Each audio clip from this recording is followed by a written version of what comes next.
All right, how concerned should we be over Philadelphia Eagles running back DAndre Swift as we head into the fantasy football playoffs? This is the Fantasy Sports Boss with another Crisis Point video. Usually the Crisis Point videos by this point in the season are done with, but recently, over the last couple of weeks, we have some cause for concern when it comes to DAndre Swift owners. The way the snap share is looking, his health, declining production, lack of receptions, all of these things are starting to come to the forefront for Swift that we're going to discuss today. Guys, hit that subscribe button. I am doing a live stream later on this evening, so by the time you watch this, you'll probably get the notification as well, so tune in for that.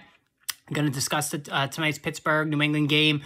A sight for sore eyes, no doubt about it. But today, like I said, I wanted to talk about DAndre Swift. And listen, coming into the month, let's just back even further. Like, I would say the midway point of November, anybody who owned DAndre Swift was like, a pig in mud, right? I mean, it was just a really good value season, a guy who was not highly drafted in drafts this past summer, whereas the year before with the Detroit Lions, he was a late first-round pick, early second-round pick, and absolutely bombed because of injuries and lack of usage.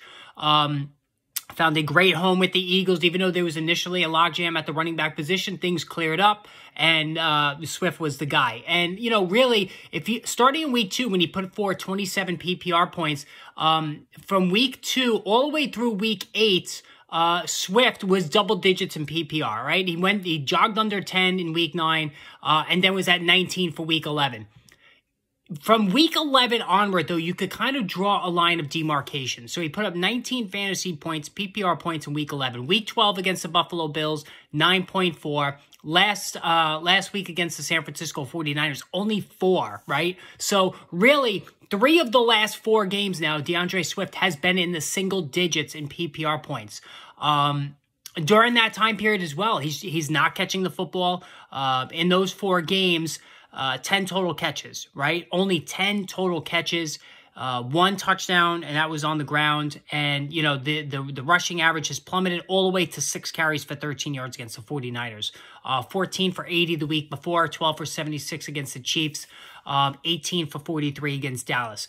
The other issue here is that Kenneth Gainwell got more than 50% of the snaps last week. Now, I know the Eagles were trailing, and they used Gainwell on third downs and in the passing game. So this is kind of like a double whammy. So Gainwell looked good last week. If the Eagles fall behind, Gainwell's going to get more work. Now they're playing Dallas this week in Dallas. They are not favored. I think the Eagles are going to fall behind again, which means more work for Kenneth Gainwell, who is up to the task, right? He started the season as a starter before he got hurt.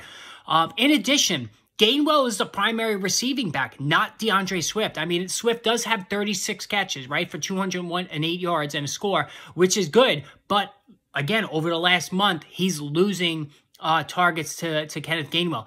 Then there's the fact, and this is what I talked about the last couple of weeks, I think DAndre Swift is getting tired.